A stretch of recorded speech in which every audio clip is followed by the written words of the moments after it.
to stay quiet. It's easier to look at the headlines and say that's happening over there in those cities to those families, it won't affect me. But for how long can we look away? I'm talking about the shifts we're seeing every day. Children being exposed to adult ideologies before they can even tie their shoes. Discussions about trans therapy for toddlers. Labels being forced on kids before they even understand their own identities. And now, heartbreakingly, forums pushing to normalize things that should never be spoken of in the same breath as childhood. If you don't know me, my name is Ruki. I am a co-parenting coach, a mom, and most importantly, a follower of Christ. I'm not here to be a fearmonger. I'm here because I had a dream that changed everything. In this dream, the Spirit of the Lord took me to a high mountain and I looked down and I saw thousands of children. It looked like a playground at first, but then the atmosphere shifted and I saw dark winged entities just flying in. They weren't just grabbing anyone, they were targeting specific children. They were looking for the ones who were standing slightly apart, the ones who looked confused, lonely or unprotected. I woke up sounding an alarm to my inner circles and I thought that maybe it was just a warning to pray. But as the news started confirming exactly what I saw, the push for minor attracted labels, the secrecy in schools, the coaching of kids to hide things from their parents for their own safety apparently, I realized this wasn't just a dream, it was a calling. God was showing me the loophole, and today I want to show you exactly where that loophole in your home is. You may wonder, why is this happening now? Because our enemy is the master of timing. According to research, children in high-stress homes are the easiest to access. I'm talking about homes with burnt-out, high-conflict co-parenting and emotional exhaustion. If you're a single parent or a co-parent dealing with a difficult ex, listen closely. This isn't an attack on your character.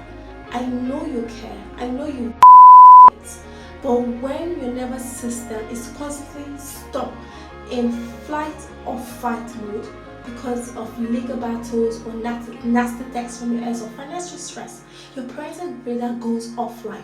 When you're emotionally overloaded, you miss the micro signs, the sudden shifts in their vocabulary, a new friend online that they seem obsessed with, the withdrawal or the secrecy under the guise of privacy, the emotional distress that you mistake for just a phase. The truth is this: overprotection won't fix this. Fear won't fix this either. Only a regulated present parent can close this loophole. Now you may wonder what she's talking about. I'm not just speaking from a textbook. At 24, I found myself in the darkest space of my life. I had to find the courage to leave an abusive relationship, and I became a single mom with zero family nearby to help. I was healing from trauma, trying to build a career, and navigating high-conflict co-parenting dynamic that felt like a second war. And for 4 years, I was in that loophole. I was that loophole parent. I was busy defending myself against my ex that I didn't have the emotional bandwidth to truly lead my child. I was reacting and not leading. But I realized that if I wanted to protect my child's future, I had to fix my present. I stopped doing what didn't work and I started applying a specific framework of spiritual values and emotional boundaries. What took 4 years of misery changed in just 3 months. I went from chaotic co-parenting to peaceful parenting, and this is exactly what I want to teach you. If you want to raise children who stand out and stand firm, we need 3 things. 1, strong spiritual values. I mean alignment and not religion. I tell every parent in my program that values like forgiveness, compassion, and love are not just nice ideas, they are the foundation of human psychology. Forgiveness stops the cycle of bitterness that your ex tries to trap you in. Love creates a secure base so that your child never has to look for validation in dark corners of the internet. And if you don't stand for something, your child will fall for anything.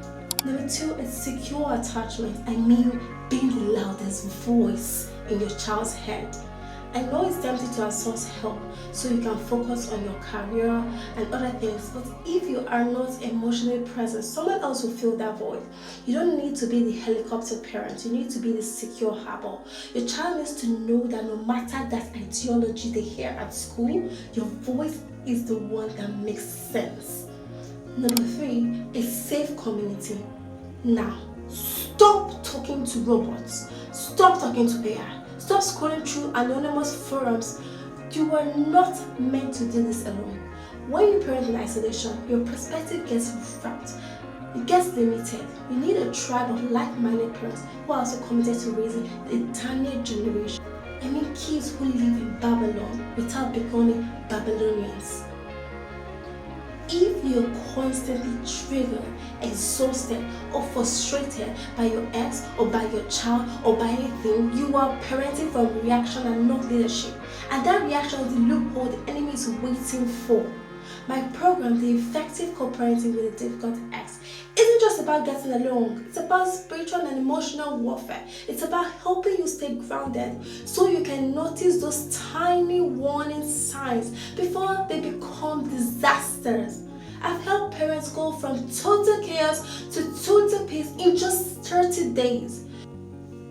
We do this through a private, vetted community where we share real struggles, not just theories. We focus on the model parent because a regulated parent is a child's greatest shield. Look, the world is moving fast, but God is moving faster. Don't let your conflict with your ex-partner, cost your child's identity.